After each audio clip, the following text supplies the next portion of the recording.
welcome back to another episode of Ocean State Aquatics TV. Today I'm coming at you from the Wakefield location, and today I'm going to be going through how to pick the best substrate for your tank.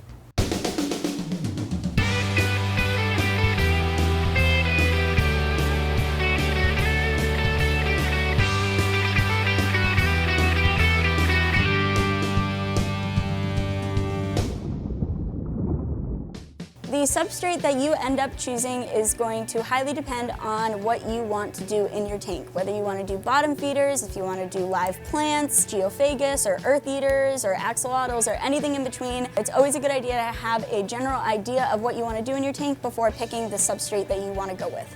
Gravel is usually the most popular choice when it comes to freshwater hobbyists because it's easier to keep clean, comes in a variety of different colors, and also it is easier to gravel vac than sand is. There are a few downsides to choosing gravel. A lot of bottom feeders actually need to sift through the substrate, so gravel isn't the best option for them as they can't as easily move it aside. Also the same with axolotls, as sometimes axolotls can actually swallow the gravel and it can cause them to become impacted. Gravel is considered easier to keep clean than sand because the actual granules of each stone is a lot heavier, so it doesn't get sucked up into the siphon tube as easy as sand would.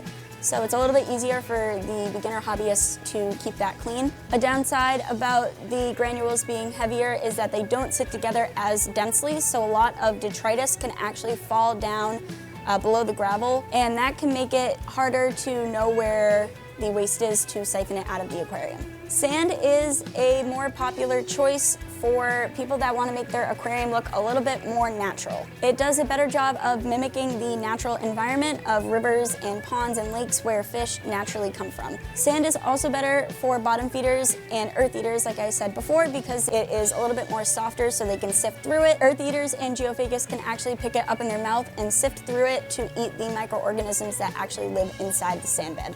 Sand is also less rough, it is softer on their stomachs, so fish won't hurt their faces or their barbels that they may have or their stomachs when sitting, resting, or sifting through the sand. When it comes to axolotls, the best way to keep them is going to be completely bare bottom or just a glass bottom, but if you have to have a substrate with them, sand is definitely the better option to go to because they can't become impacted as easily as they would be if they swallowed gravel. The downside about choosing sand for your tank is that it can be a little bit more difficult to learn how to take care of it or how to gravel vac it, because the particles are a lot lighter and they can get sucked up in the siphon tube a lot easier than gravel can. But once you learn the proper technique on how to gravel vac sand, it is overall a lot easier to take care of because the detritus actually settles on top of the sand, so you can see exactly where you need to clean in order to get all the detritus out of your tank.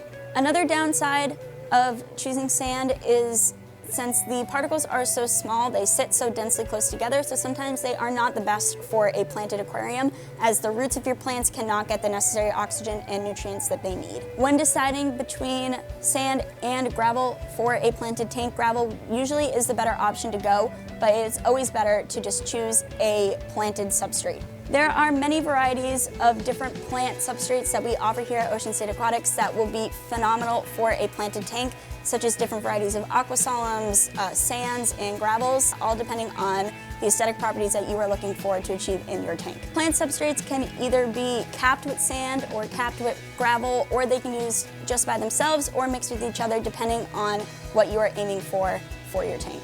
If you are looking for a more in-depth explanation on the different plant substrates you offer and the pros and cons of each one, keep an eye out for a future video. Hopefully that gives you guys a little bit of a better understanding on how to choose the best substrate for your tank and what you're deciding on trying to do. Hopefully it makes your decision a little bit easier. Stay tuned for a future video about planted substrates and keep it fresh.